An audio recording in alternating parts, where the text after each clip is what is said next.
के मार्ग में उपासक को ऐसी दृढ़ भावना बनानी है कि चाहे हमारे शरीर को भयानक पीड़ा मिले, अपमान मिले, तिरस्कार मिले, चाहे हमारा मन हमारे खिलाफ हो जाए, भोगों में आकर्षित कर दे या विश्व हमारी निंदा करने लगे, मुझे किंचन मात्र भी कोई भय नहीं, अपने मार्ग में अटल रहूंगा।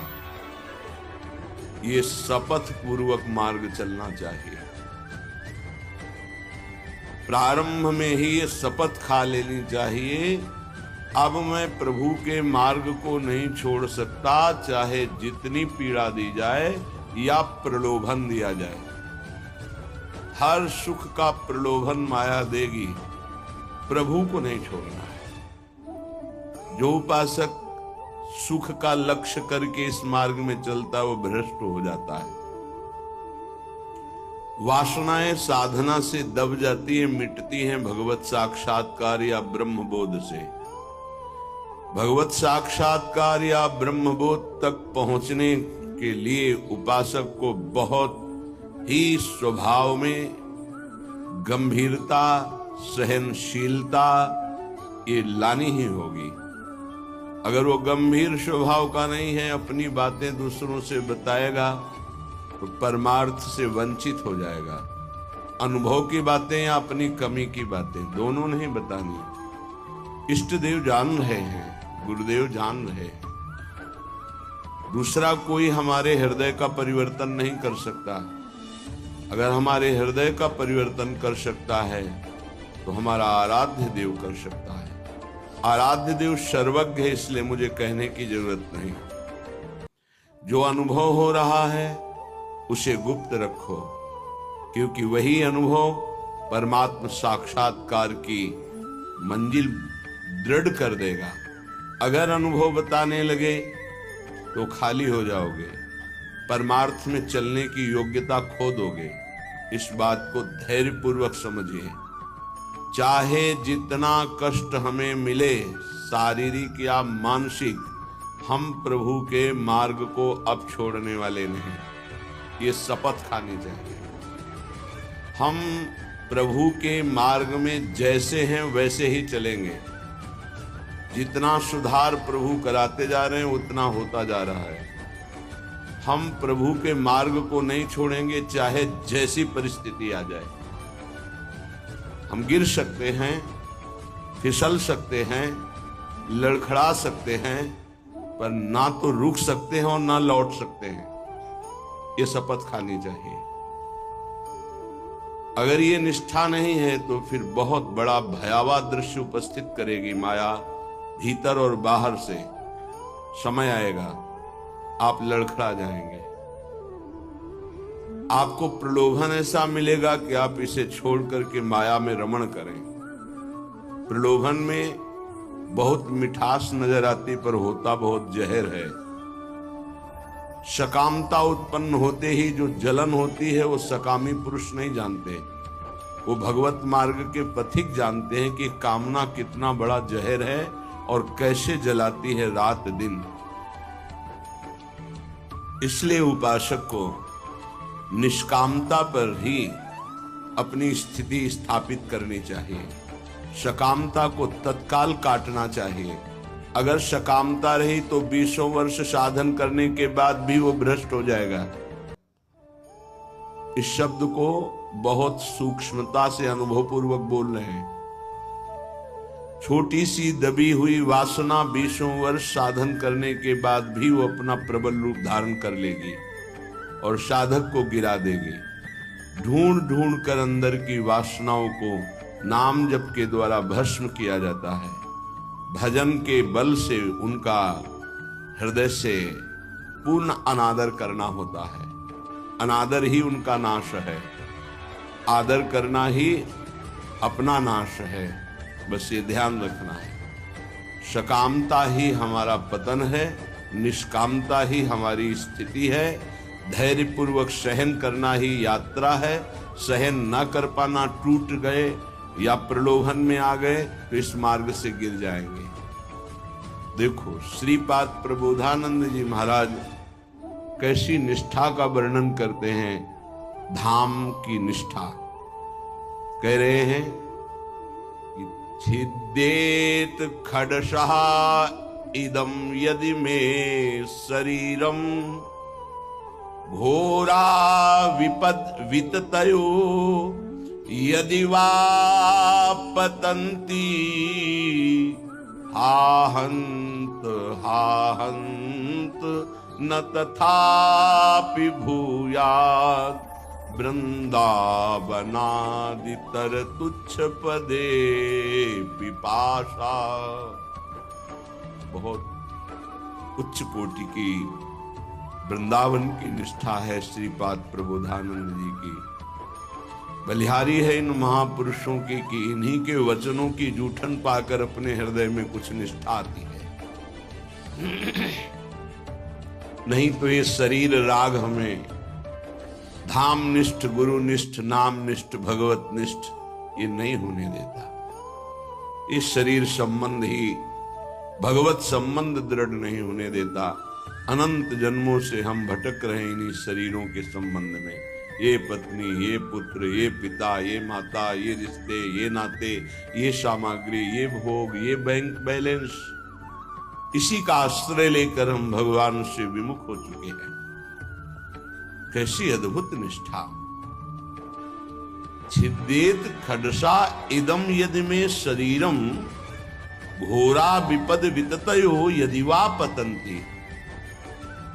यदि मेरे शरीर को पीड़ा पहुंचाई जाए वृंदावन में, अस्त्र शस्त्रों के द्वारा छेदन भेदन किया जाए, तो भी मैं कभी वृंदावन को नहीं छोड़ सकता। ये बात समझ लीजिए। बहुत बड़ी उपलब्धि है, बहुत बड़ा सौभाग्य है यदि आपको यहाँ एक दिन भी वास करने को मिल जाए।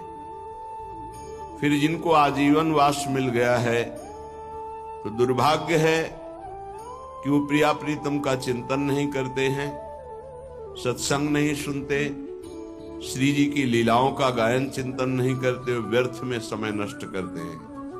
दिव्य कृपा हो गई वृंदावन वास की, पर उसका लाभ नहीं ले पा रहे हैं। वृंदावन बसिके इतनो बड़ो सयान, जुगल चरण के भजन बिन निमिष न दीजे जान। पलक झपकने के समय को निमिष कहते हैं। इतना भी समय प्रिया प्रीतम के भजन से अगर खाली गया तो हमारा दुर्भाग्य है, हानि है, विपत्ति है। अगर निरंतर हमारा स्मरण वृंदावन में चल रहा है तो वास्तविक तन मन के बन से ये अब वृंदावन वास हो रहा है। इसीलिए उपासकों से प्रार्थना करते हैं कि उठते बैठते चलते फिरते नाम जप करते रहो, प्रिया प्रीतम को मत भूलो। ये तुम्हारा बैंक बैलेंस तुम्हारे साथ नहीं जाएगा, ये तुम्हारी प्रवीणता संसार के व्यवहार की ये नहीं जाएगी, ये तुम्हारा शरीर सुख या संपत्ति सुख ये तुम्हें प्रियालाल से वंचित कर देगा। इसका भरोसा मत करो, ये मायाकृत है। भरोसा करो प्रभु का, भले सब कुछ बना रहे, उसका भरोसा मत करो। ये सब टिकाऊ नहीं है, परिवर्तनशील है। ये शरीर नाशवान है, इसको इतना प्यार मत करो कि प्रभु के प्यार का मार्ग ही छूट जाए। कैसा मंद बुद्धि हो जाती है उपासक की, ऐसा विचार हो जाता है कि वो शरीर पोषण के लिए, इंद्रिय भोगों के लिए प्रभु को छोड़ देता है, धाम को छोड़ देता है। ऐसा है, वो धाम को छोड़ देता है, प्रभु को छोड़। एक विषय, एक इंद्रिय मन के साथ मिलकर ऐसी ठगाई की कि प्रभु से विमुख कर दिया, धाम से विमुख कर दिया, गुरु से विमुख कर दिया। तभी कहा शपथ पूर्वक इस मार्ग में चलना चाहिए। हम तो आए नहीं, हमें लाया गया है। यदि लाया गया है तो अब समझ में आया कि मेरे ऊपर कृपा हुई तो मैं शपथ खाता हूं कि अपने प्राण त्याग सकता हूं, लेकिन अपना मार्ग नहीं, पक्का।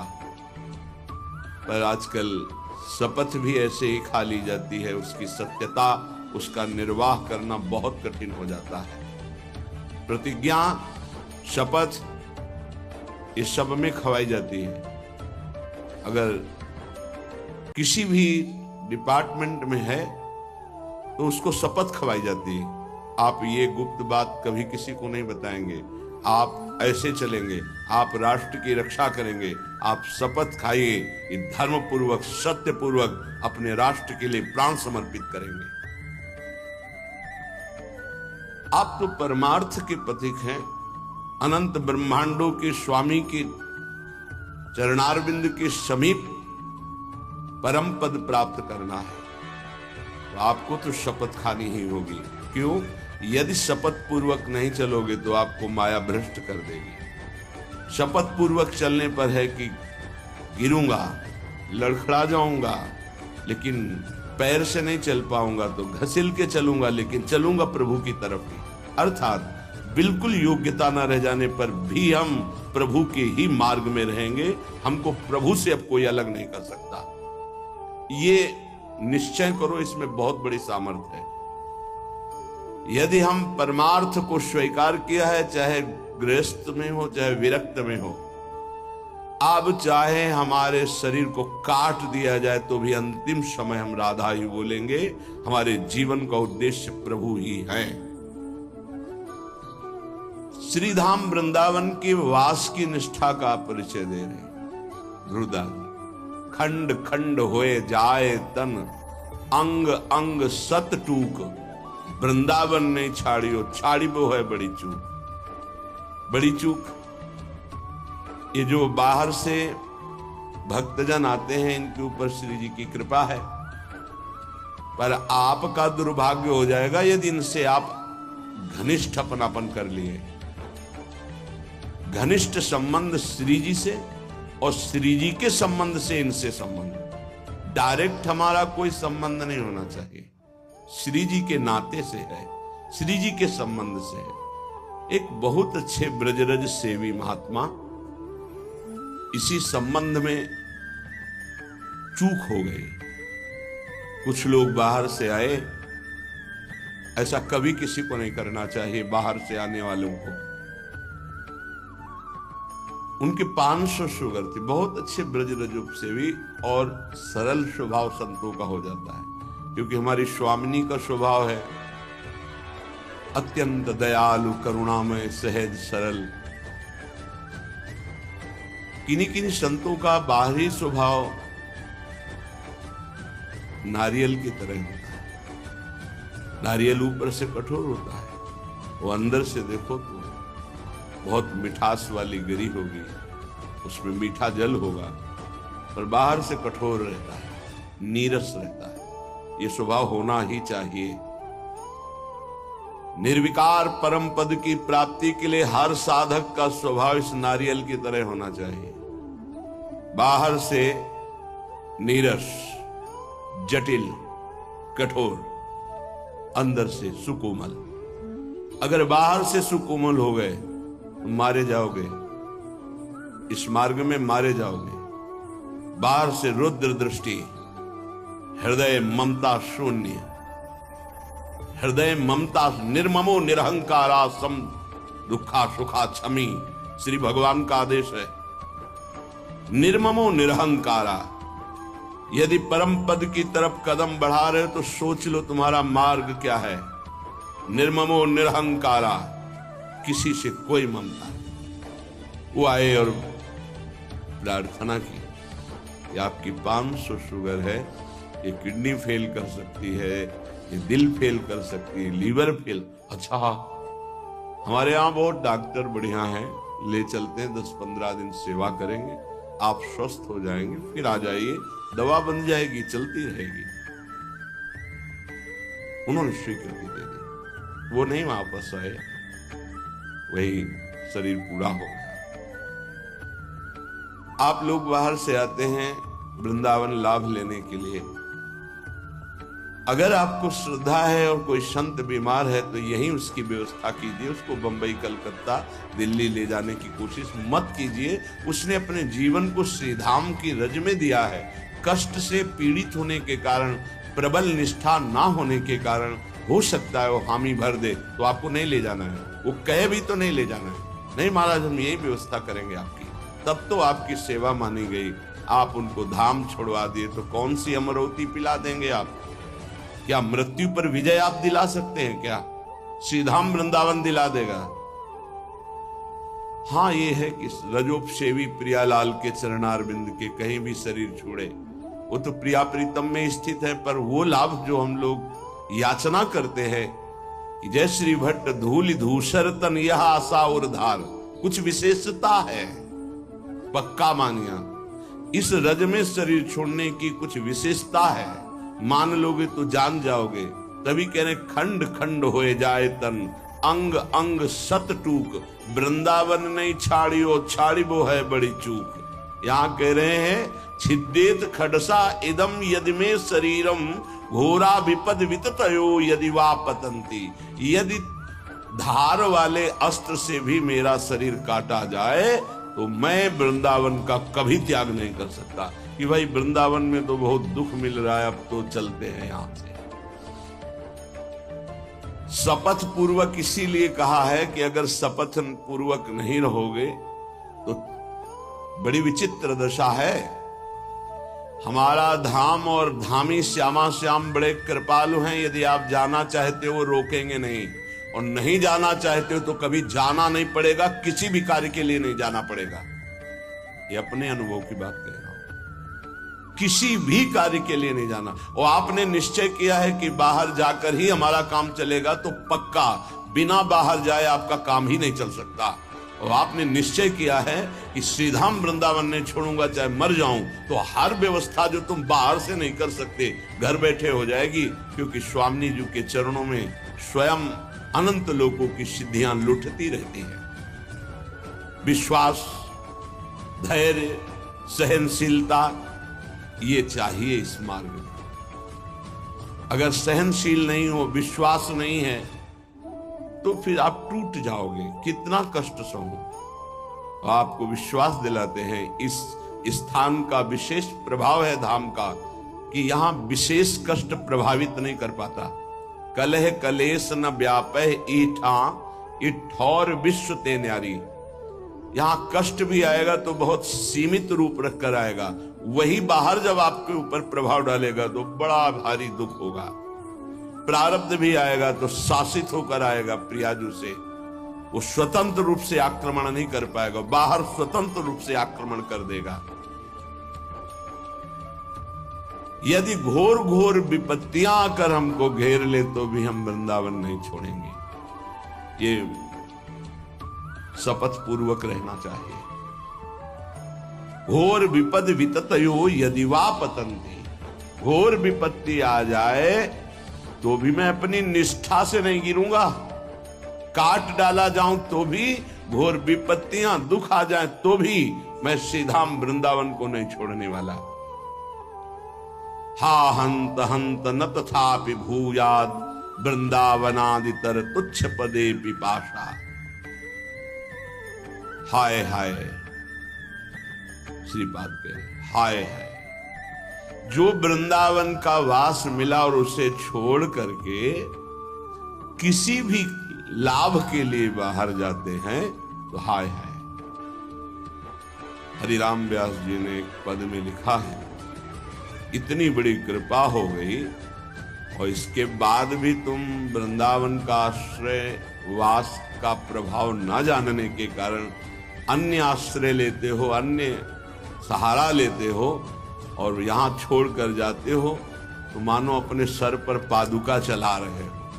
अच्छा, स्वयं पतित पत्रकाण्यमृतवत् सुधा भक्षयन्, तृषाह मिहिर नंदिनी शुचि पयोंजलि भी पिबन, कदा मधुर राधिका रमण रास केली स्थली, बिलोक्य रसमग्न धीर दिवसामि वृंदावनम। ये प्रायः तैयारी की जाती है ध्यान रखना। जैसे किसी को आर्मी में जाना है तो दौड़ भाग ये सब, पहलवानी करना है तो दंड बैठक खान पान और युद्ध की कलाएं, कुश्ती की कलाएं सीखता है। ऐसे ही हम भगवत मार्ग में चल रहे हैं, हमें पुष्ट भी होना है और युक्तियां भी सीखनी कि शत्रु को कैसे पराजित करना है, क्योंकि हमारे शत्रु अंतर में बैठे हुए हैं। हमारा एक भी शत्रु बाहर नहीं होना चाहिए।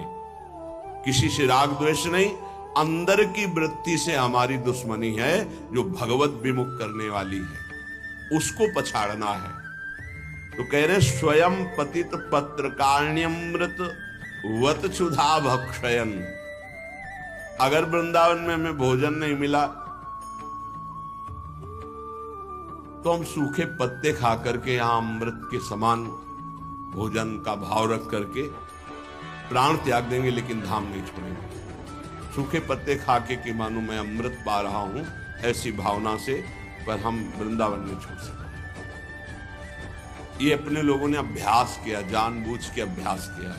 ऐसी वृत्ति धारण की गई कि अगर हमको भोजन न मिले तो कई दिन तक हम भूखे रह सकते हैं और हमारे भजन में विक्षेप नहीं पड़ना चाहिए। और उसका अभ्यास पूरे जीवन चलाया गया। जब तक हम साधन पक्ष में हैं तब तक अभ्यास पूरा दृढ़ कर लेना चाहिए कि अगर हमें 4-5 दिन भोजन ना मिले तो हम भजन में विक्षेप न पड़े, ऐसा अभ्यास कर लें। हम एकांत में बैठकर भजन करें, हम समाज में बैठकर भजन करें, हम बाजार में खड़े होकर भजन करें, हम यमुना के किनारे भजन, हमारा भजन का अभ्यास कहीं भी हमें बाधा ना पहुंचा पावे, ऐसा होना चाहिए। हमारी निष्ठा कितनी है जरा विचार करके देखो, कितनी है। तृषा मिहिर नंदिनी सुचि पयोंजलि भी पिवन। अगर प्यास लगेगी तो उसे जल से बुझा देंगे। गंगा जल में बड़ी सामर्थ्य रही है। आगे अब का तो हमें पता नहीं, लगभग 25-26 वर्ष हो गए वृंदावन की निष्ठा का जो स्वरूप गुरुदेव और रजरानी की कृपा से आया पालन हो रहा है। आगे श्री जी जाने। गंगा जल के पान करते ही, जैसे माँ का दुग्ध पान करते ही बालक को भोजन की आवश्यकता नहीं होती, छोटे बालक को, ऐसे ही गंगा जी दुलार करते थे। गंगा जी में कभी हमें नदी भाव नहीं आया, कभी जल भाव नहीं आया, बस यही लगता था माँ और माँ का अमृत। अंधेरे पे जाके जब गले से खड़े हो जाते तो कभी कभी मन कहता मगरमच्छ ना आ जाए, तो कहते उसके ऊपर हमारी माँ भी विराजमान होंगी। मगरमच्छ सवारी है गंगा मैया की, तू चिंता क्यों करता है? जब गंगा जी है तो तेरे को क्या चिंता? खड़े हुए मंत्र जप कर। निष्ठाएं ऐसे थोड़ी परिपक्व होती। हर सुविधा प्राप्त हो गई, कभी अपने को कसने की कोशिश नहीं कर रहे तो मन तुमको कस रहा है। आज ये मिल जाता तो अच्छा, तो कभी एकांत में रो करके बोले कि आज श्री जी मिल जाती तो अच्छा, जीवन की यात्रा पूर्ण हो जाती। का आज कहीं श्याम सुंदर मिल जाते, कहीं लाडली लाल मिल जाते। कभी ऐसी आकांक्षा, बड़ा दुख होता है हृदय में कि साधक आकांक्षा विषयों की करता है, वस्तुओं की करता है, वो प्रियालाल की क्यों नहीं करता है? क्या प्रियालाल को तुमने अपना नहीं माना है? क्या जगत के भोग तुम्हारी सुख सामग्री है? कैसे तुम साधक हो? कैसे तुम भगवत मार्ग के पथिक हो? कदा मधुर राधिका रमण रास केलस्थली विलोक्य रस मग्न धी रधिवशामि वृंदावनम। मेरी ऐसी वृत्ति कब होगी कि मैं वृंदावन को देख देख कर रोऊंगा कि ये वही स्थान है जहां हमारे प्रिया प्रीतम रह रहे हैं और खेल रहे हैं और मेरे नेत्र देख नहीं पा रहे हैं। कब ऐसा वृंदावन कृपा करेगा कि मैं देख देख करके मगन हूं कि मेरे प्रिया प्रीतम कैसे रास कर रहे, मेरे प्रिया प्रीतम कैसे वन विहार कर रहे, मेरे प्रिया प्रीतम कैसे झूला झूल रहे, मेरे प्रिया प्रीतम कैसे जल विहार कर रहे, नौका विहार कर रहे। साक्षात पुरौ श्री पुरुषोत्तमांघि सेवा रसादप्यधिको रसौघा शंदेत वृंदा विपिनेप्य दृष्टे राधा प्रियेत्रोद्धव एव साक्षी।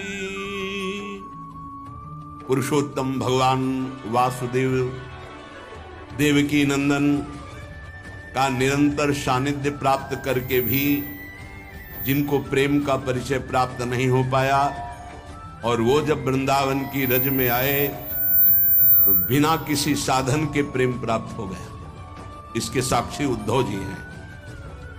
श्रीपाद कह रहे हैं कोई उनको साधन नहीं करना पड़ा, गोपी जनों के दर्शन, संभाषण, चरण धूलि, इसका स्पर्श होते ही प्रेम का प्रादुर्भाव हो गया। क्योंकि तैयार भूमि थी, भूमि तैयार थी, बीज के अंकुरण में देर नहीं लगी।